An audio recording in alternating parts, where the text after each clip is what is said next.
How the rich buy mansions without ever using their own money.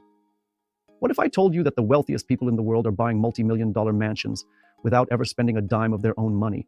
This isn't clickbait, this is real. And today, I'm going to show you exactly how they do it, with real-world strategies, legal loopholes, and financial secrets that 99% of people will never hear about.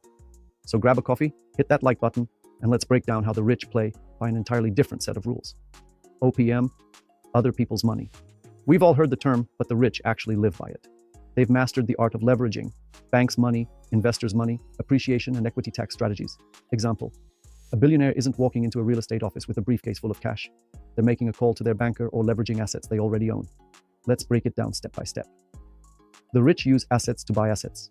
Instead of selling stocks or pulling from savings, the rich use margin loans, business credit, or equity lines from other properties. Example, say a rich investor owns a $10 million apartment building, is generating income and has equity. They go to the bank and say, I want to pull $3 million from this building's equity to buy a house. No cash out of pocket, just leverage. Why it works? They keep their assets growing. Interest on the loan may be tax deductible. They gain another appreciating asset, the mansion. The rich don't buy homes personally. They use LLCs, trusts, or shell companies. Why? Legal protection, privacy, tax advantages. And here's the kicker. They use their businesses or investments to pay for the properties. Example, a luxury home is purchased under a real estate holding LLC. It's rented out for events or short-term rentals. The business gets income, and the owner lives in it part-time. Expenses, business write-offs, mortgage, paid by the business. Again, no personal money involved. This one's wild. Rich buyers can swap collateral instead of paying cash. Let's say they own a $5 million art collection. They pledge it as collateral to the bank, who then funds the purchase of a $5 million mansion. No cash, no sale of the art, no tax is triggered. The mansion is theirs.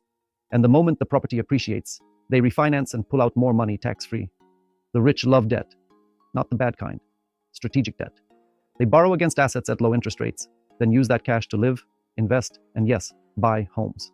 This is known as buy, borrow, die.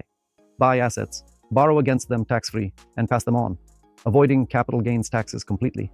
It's legal, it's brilliant, and it's how generational wealth is created and preserved. The average person sees a mansion as a liability. The rich see it as a tax strategy, mortgage interest deduction, cost segregation, depreciation. If it's a rental property tax, write-offs, home office deductions, and even charitable donation tie-ins. They structure the purchase so they pay less tax overall than someone with a modest home.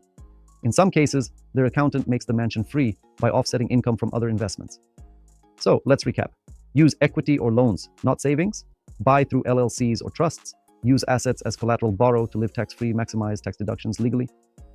This is why the rich get richer. They don't work harder, they think differently. They use the system, a system that's available to you if you understand it. Want to learn how to legally structure your life to mimic the wealthy? Subscribe right now, because in the next video, I'll show you how to buy your first investment property using